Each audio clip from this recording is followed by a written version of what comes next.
All right. Good evening. It's the 17th day of Shvat, 5779. And we are studying the book of Shmuel, Aleph, chapter 2, verse 1. This is the beginning of Chana's second prayer.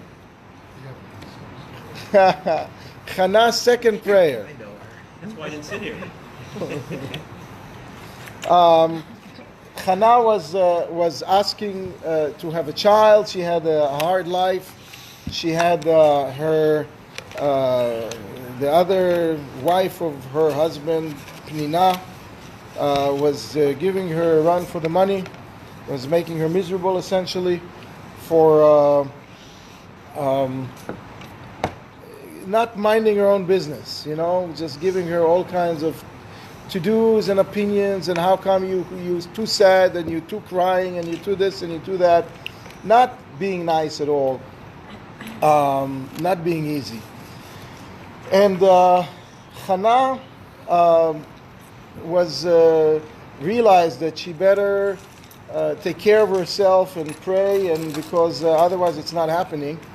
And she threw herself into this prayer, and God listened to her and gave her a son, Shmuel. And she promised to bring the son over to service God in the Mishkan Shiloh. And she did so when he was exactly 2 years of age. She went over and brought him to Shiloh, and handed him over to Eli, who was the judge of that generation, the high priest, and asked him to let him take him under his wings. Did you tell us how long she had been married? She was married for a long time. She was 130 when she had Shmuel. She was married for at least 10 years and didn't have any child. So her husband took Pnina, the second wife, and she had 10 boys. 10 years? In other words, you married her when she was 120? I don't know. It's possible she married her when she was 18. And it's just, she didn't produce till she was, whatever. Those are long marriages. That's a long marriages, right?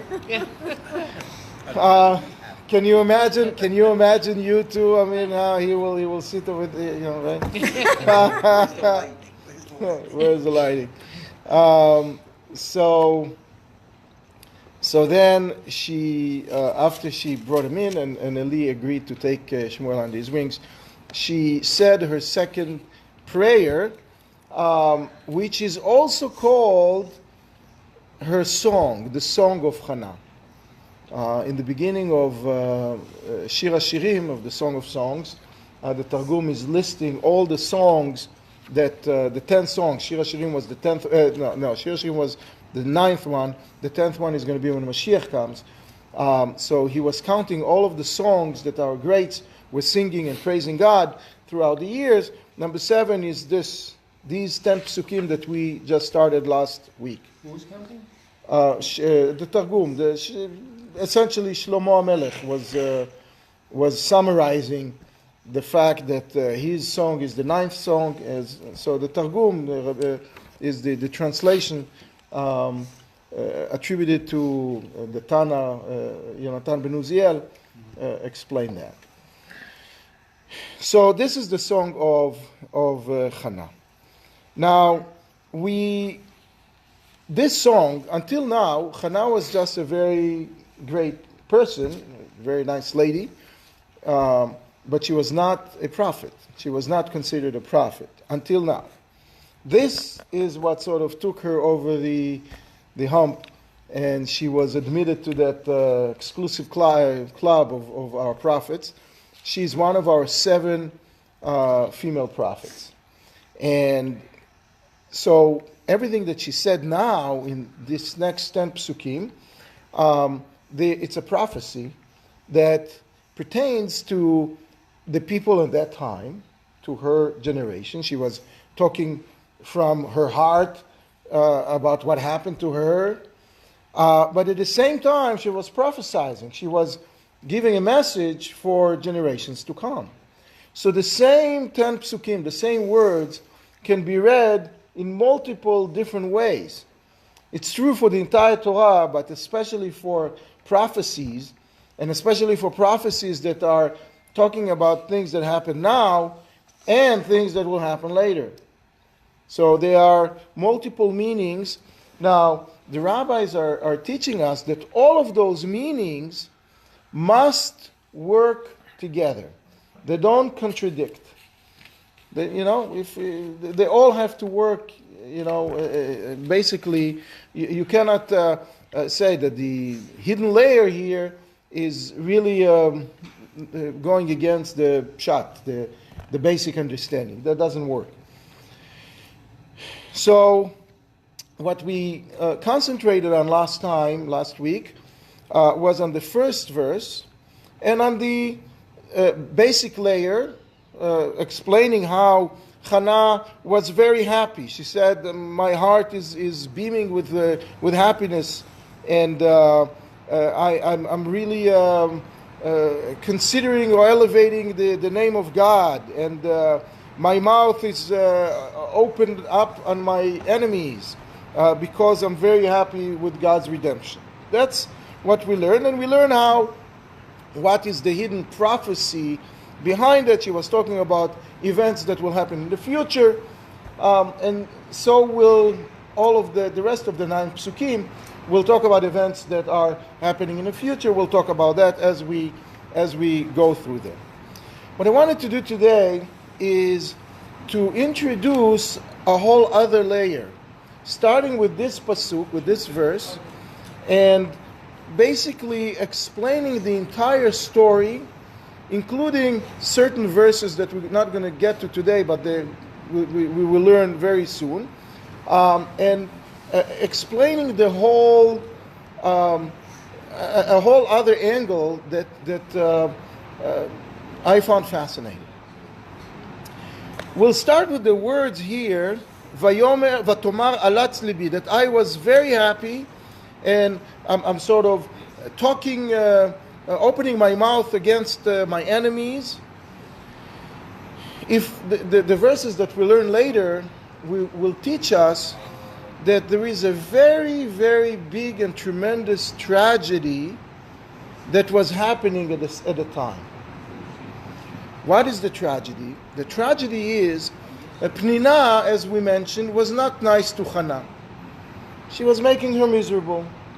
And she was on top. She was having all the kids, She was producing 10 boys, and Chana had nothing. And instead of being nice, she was not. The rabbis explained she meant well and all of that, but the bottom line, the behavior was sort of on the disgusting side. So now, Chana was having children. We will learn later she had the first child was Shmuel, but she actually had a total of 7 boys. 7 children, not boys, 7 children. Chana. And the tragedy was that each time Chana had 1 child, Pnina lost 2. 2 of her children passed away. Shmuel was born, the first 2 of Pnina's children passed away. His brother was born, another 2. His brother was born, another 2. She had 4 children, Chana, and Pnina lost 8 at that time. And then Chana was pregnant again. And Pnina got the message. So she came to Chana and begged her to pray, to do something for her, that it's not going to happen. She doesn't want to lose the last 2 children. Please. And Chana did pray, and Chana did help her. And the 2 children were considered the children of Chana. Because what happened is, if we'll see later, that we're listing that she had a total of 3 boys and 2 girls. That's 5. But we're saying also that she had 7 children. So where are the other 2? The 2 children that she saved from Pnina, for Pnina, were considered her children.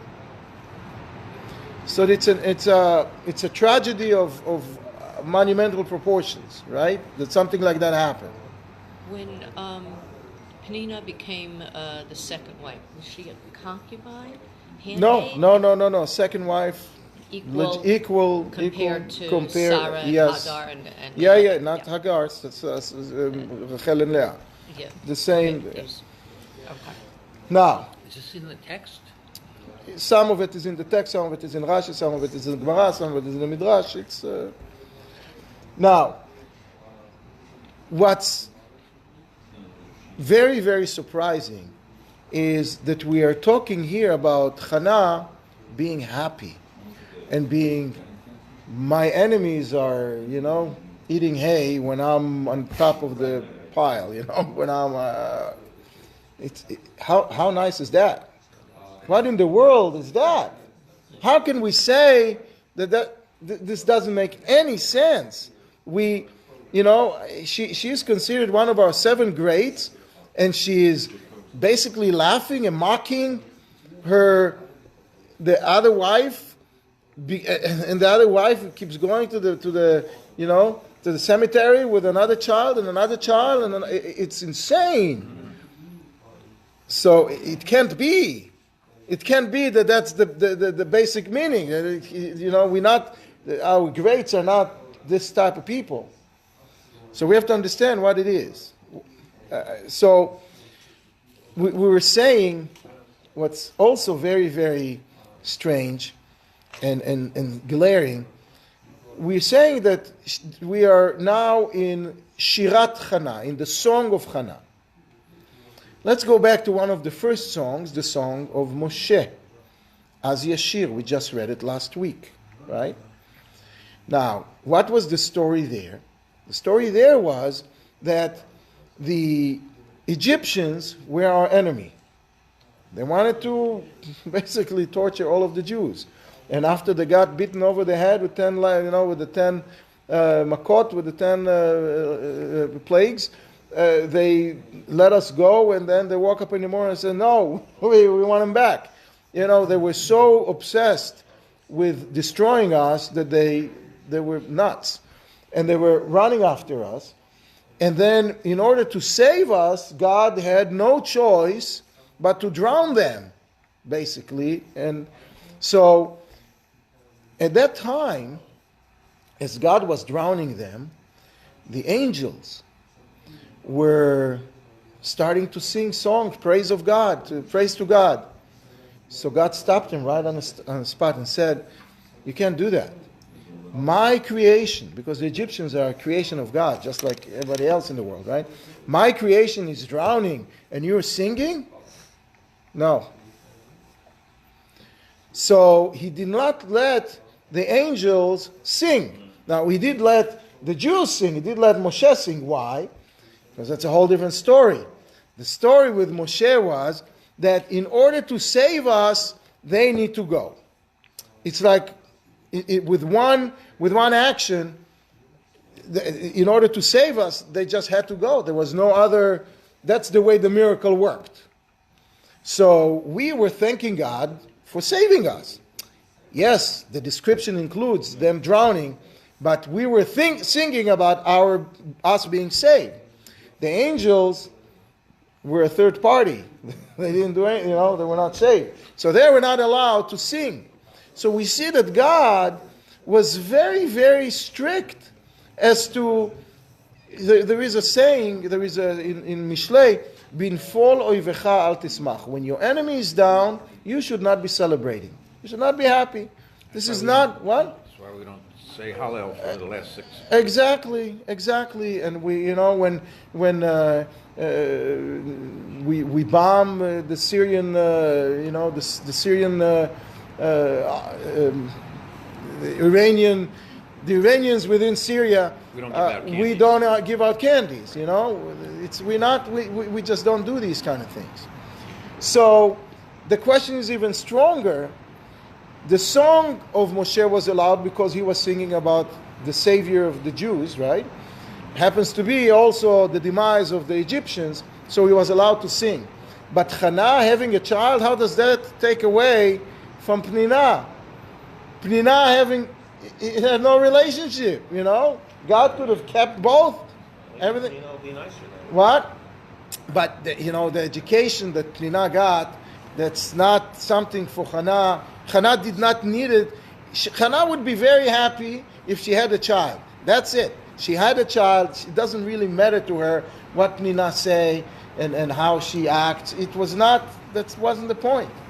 So how do we allow the first sentence in Shirat Chana? I'm happy. My enemies are down. Talking about Pnina. Doesn't make sense. Now, the names of things, the names of people, especially in the holy books, represent who they are. So Chana, the name Chana represents who she is, and the name Pnina represents who Pnina was. Chana is coming from the word chen. Matzah chen b'nei Hashem. She was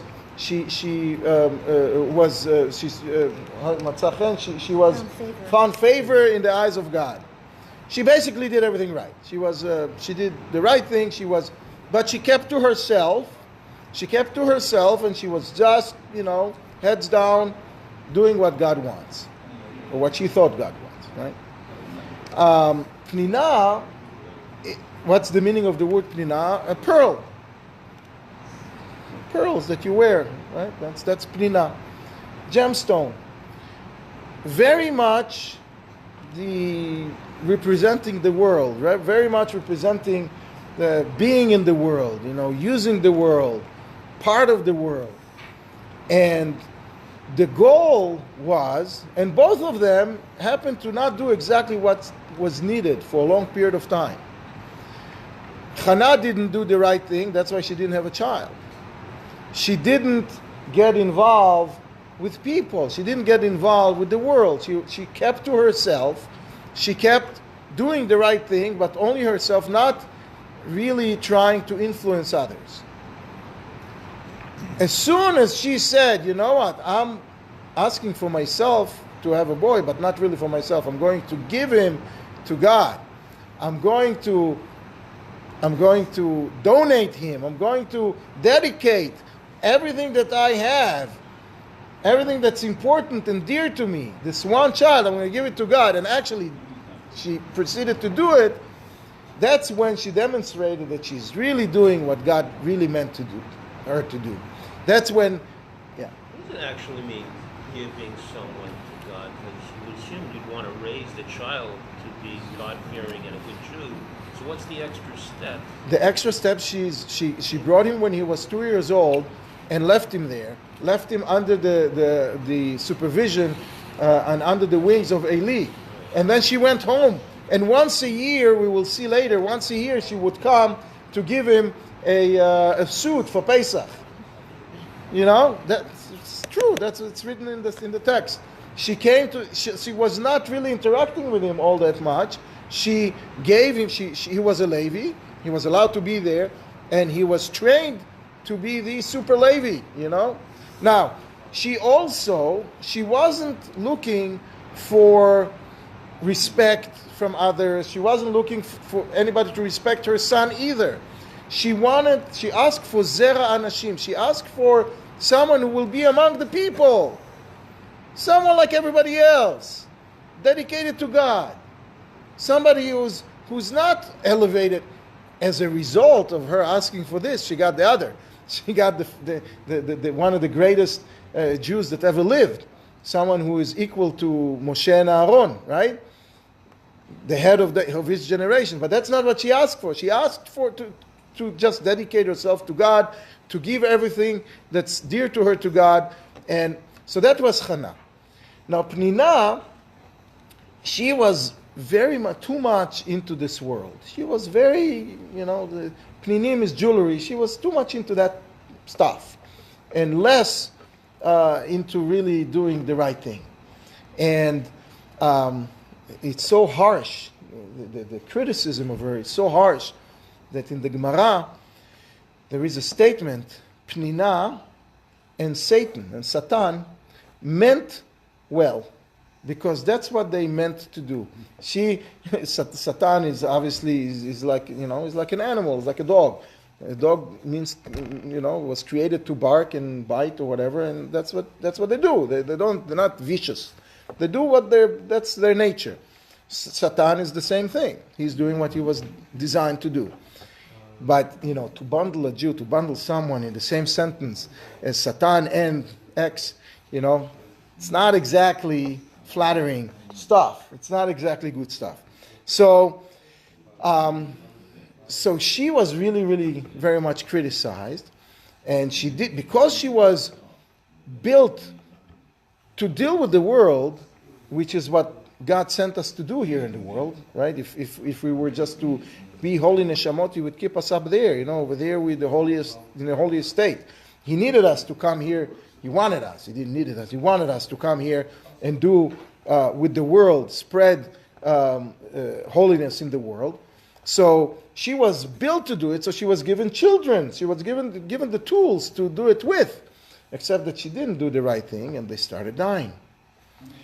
So what happened is that at that point, Chana was praying for her. And Chana was taking charge over her children, the remaining children. And she finally realized that she's not doing the right thing. And Chana better help her, because she's, she had only 10, which is a lot. And she lost 8 of them. And this is it. Chana is pregnant, this is it.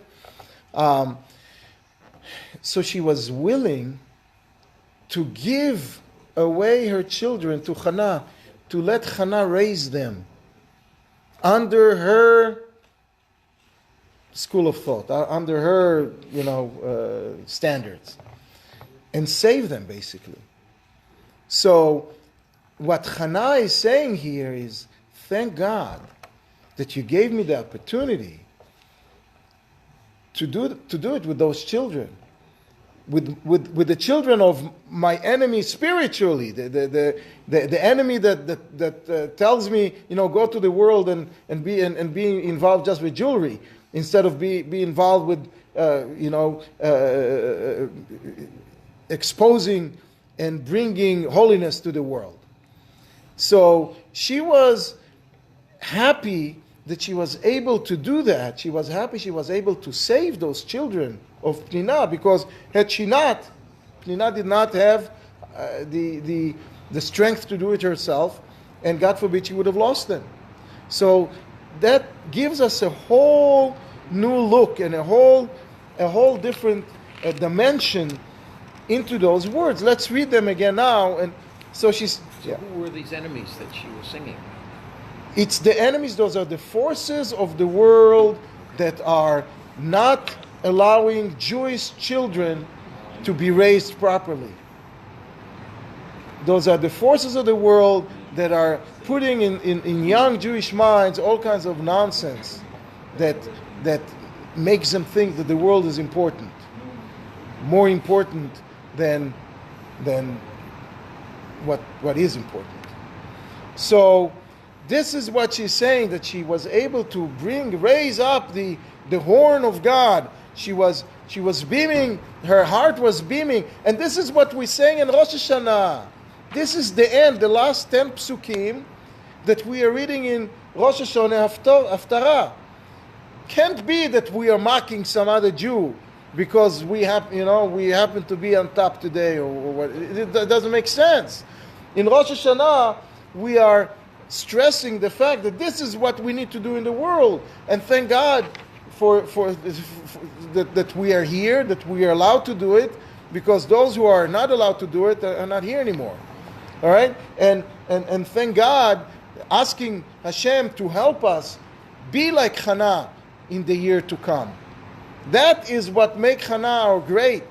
one of our greats. That's what makes Chana a prophet. That's what makes Chana worthy of one of the 10 songs of that we ever sang. So that's this first pasuk. Let's progress a little bit.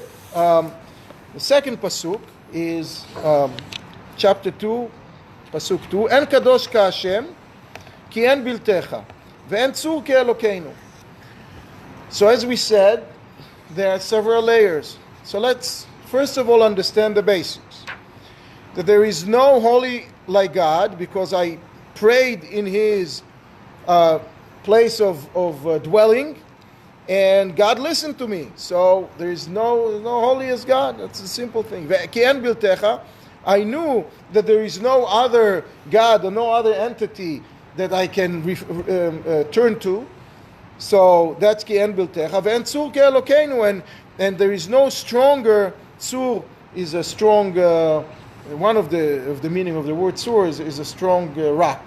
Okay, so there is no stronger that as our God, because He is able to turn nature. You know, by design I was born without the ability to have children, and now God gave me children. So there is no. So that's the basic explanation. En kadosh ka Hashem, ki en biltecha, ve'en tzur ke Elokeinu. The second layer in this pasuk has to do with the future prophecy, right? This is a prophecy. So what is she talking about the future? So she's talking about the time of Sancheriv. She lived around the year 1300 BCE, I think, something like that. 1200 BCE maybe. 1280. I think, or 1230, forgot. Around there. Around there. And Sancheriv lived 500 years later, in the year 701 BC. Okay, so in the year, Sancheriv was the Assyrian king, and he conquered most of the world. And he was developed an army and developed new weapons, not the Iron Dome. He developed the weapons that were very effective in a siege. They invented the best weapons for a siege. To the best method of imposing a siege, the best methods of breaking the walls, the best methods of getting into the city and overpowering the defense. He was also a no-nonsense type of guy. If somebody crossed him once, that was the last time. You know, there were no second times. So kings who didn't act, he put local governments, local kings on all the territories, and they were in charge of collecting the taxes and, you know, imposing his laws. And he was known to take populations and exchange them, move them from one country to the other. So the people will not have loyalty to the land. You know, we take a bunch of people from Romania and you stick them in Africa. They don't care for for Africa. So they wouldn't fight for it. So he was a king that always was putting out fires. Whenever one of the kings, one of the local governors would not act right, he would go destroy the guy, put another one. You know? So he was in wars all the time, going from place to place. Some years of quiet, but not too many of them. At the time in Israel, there was the king Chizkiah, who was following what God told him to do, and for the most part initially, and then all the way. He was not listening so much to Sancheriv. So Sancheriv came to retaliate. So Chizkiah was trying to pay taxes and to give him more, but it didn't work, because once you cross this guy, finished. So Sancheriv came and conquered most of the north of Israel. And this is when the 10 tribes were taken away. The 10 tribes were torn from the Jewish people, were sent all over the place. Some landed in Ethiopia, some landed in India, some all over the place. And then he came to Yerushalayim. And when he came to Yerushalayim, there was a miracle. And the miracle was that in one night, something happened. He came with the ground troops, 200,000 ground troops. And they didn't have Air Force at the time, so older troops. In one night, 185,000 died. A plague, I don't know, somebody cooked some, salmonella, I don't know. So there was a nest, obviously. It was a miracle, and they all died in one night. So he woke up in the morning, he doesn't have an army. So this is how God saved the Jews. He had to retreat, and he never came back, remained in his Syrian palace for a few more years, until his beautiful 2 sons killed him and took over. So this pasuk is describing what will happen. There is no holy as God, because all of the unholy people, the Sancheriv, the troops of Sancheriv, came to conquer the land, and he showed them that there is no one besides him, that he is the only one that can save the whole world. All of the armies fell under this king, including 80% of the Jewish people, and God was able to save. God was the strongest one against all the others, and he won. So this is her prophecy regarding Sancheriv. It's layer number 2. Layer number 3 is appearing in the Gemara. And layer number 3 starts talking a little bit more about some hashkafa, some ideas that are very essential to the belief in God. They say that the way God functions is unlike the way human beings function. When a human being wants to create something, let's say they want to paint an image of a person. So they start, they do the head, and then the hand, and then the legs, and they piece by piece. We put together piece by piece. But God does it all in one shot. He doesn't start, the whole thing, the whole human being, poof, Harry Potter-like, it all appears with all the inside and the outside, the whole bit. So that is... So En Kadosh Kashem, there is no one like God that functions like God.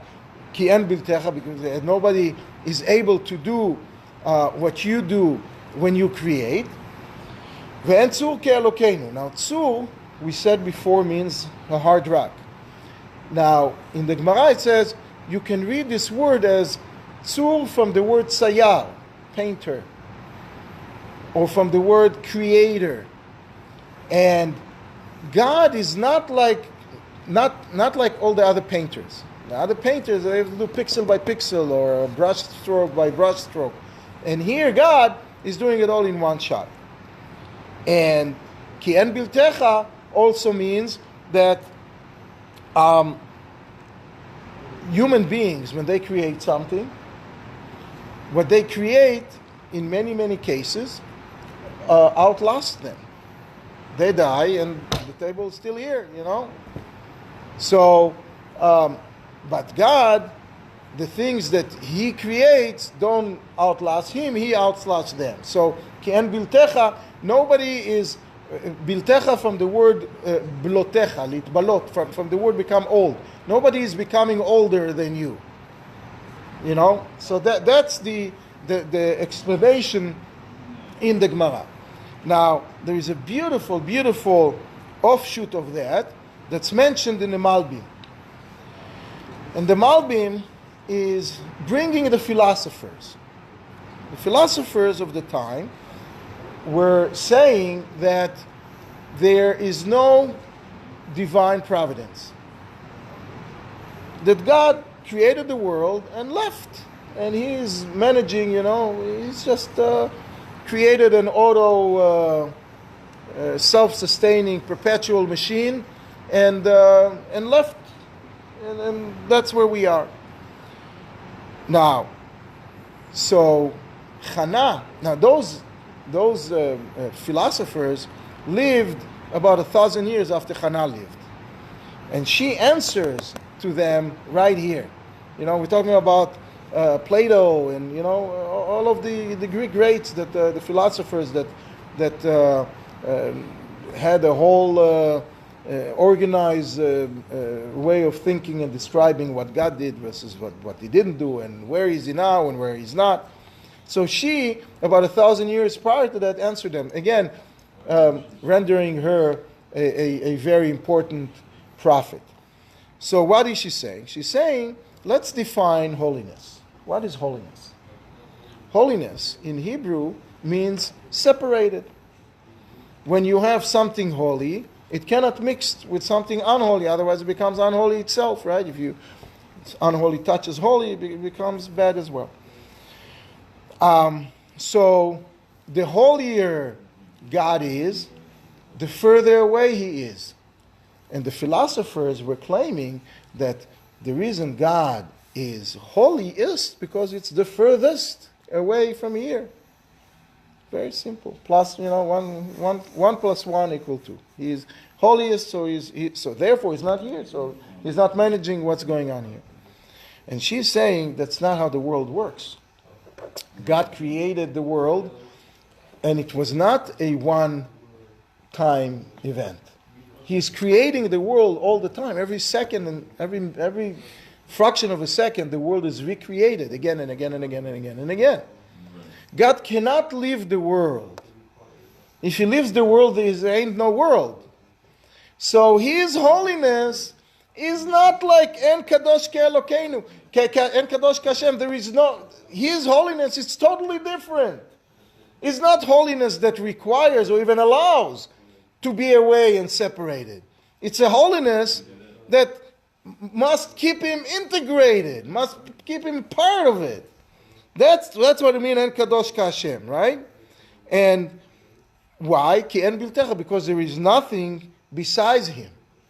Everything in the world that exists is not the thing, it's God. It's a manifestation of God. There is nothing in the world which is not God. It's just that we don't see it and we think, oh, it's me, it's Mr. Me, looking at Mr. This, or and it's not.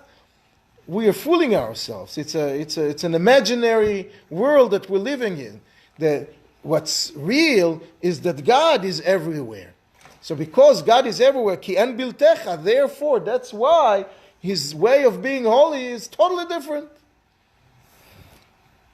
Now, what else he's saying is, and that's related also to the Gemara, when someone creates a machine or creates something, from time to time you got to do maintenance, right? You got to change the oil, you got to replace the drive, whatever. I mean, whatever we create, whatever machine we create, break. They break from time to time. So the creator has to go back to it to fix it, which means it tells the story about the creator. The creator is not a perfect guy. The creator has deficiencies because he was not able to create something that lasts. So now, what they're saying is, if you're saying that God is coming here to do miracles, and God is coming here from time to time to change the course of history, that means that he made a mistake. He couldn't manage to create a machine that doesn't require maintenance. That, we needed Kriyat Yamsuf. Oops, I have to save the Jews. I don't have any other way of doing it, so I have to come and intervene. Right? So what did she answer on that? She said, Ve'en tzur ke'Elokeinu. God is creating things totally different than human being creates things. When a human being creates things, we created it, and then we move away from it. And when we move away from it, if we didn't create it right, we have to go back for maintenance. So we're not that perfect of a creator, of a mechanic or engineer, So we create things that break. But God creates things totally different way. He created all the time. He creates. He didn't create it, it's creating. All the time He's creating. So the way God creates, by definition, requires Him to be here all the time. So it's not that He showed up. He created and went away for 2,000 years, came back, did Kriyat Yam Suf, went away, came back, did another. He's not sitting on the line. He's here all the time because the whole world is Him. Anyway, this is a deep type of understanding of philosophy, of Jewish philosophy, that Chana embedded here in those words, all at the same time keeping the basics, keeping the basic understanding as is. We're getting close, so we're just going to read the next pasuk, just sort of quickly, and we'll start peeling that onion next time. Al tarbu tedabru gvoa gvoa. Don't talk higher and higher, more than Don't talk more than your height, so to speak. Talking about the enemies, talking basically about Pnina, the way Pnina was talking against her. Don't talk so. Don't think that you are so on top of the world. Yetzeh atak mipichem, because something that you are saying stronger than you will come out of your mouth. All of the strong things that Pnina was saying against Chana turned back against her. Yetzeh atak mipichem, so it came from her mouth. Ki kel deot Hashem velo nitkedu alot, because God has total knowledge and total understanding of all of the knowledge of all of the human beings. And God knows exactly what exists in every human being in their heart. So Pnina, don't talk if you can't, take it to the bank forever, because God knows exactly what's in your heart and what's in Chana's heart, and He's able to manage all of that. And you just so that you will realize soon, Velo nitkenu alilot, and God is the only one that is able to create and to steer the deeds the way He wanted. So basically, you talk and God can laugh at it and do whatever He thinks is right. I think maybe we should let's just mention one small thing here on this, and we'll wrap it up. So this is layer number one of what Chana meant for herself. What she then meant to prophesy in the future. She was talking about Nebuchadnezzar. Nebuchadnezzar lived after Sancherib, right? Nebuchadnezzar is the evil king of Bavel that destroyed the Bet HaMikdash, the first temple, right? And they were just like the Iranians today, very, very much talking, and the news all against us all the time. Don't talk so much. You can talk and you think that you're big, you talk very high.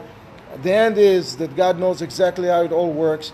He knows, how to steer things, and you're going to fall on your face. So that's basically layer number two. We'll look at something else next time. So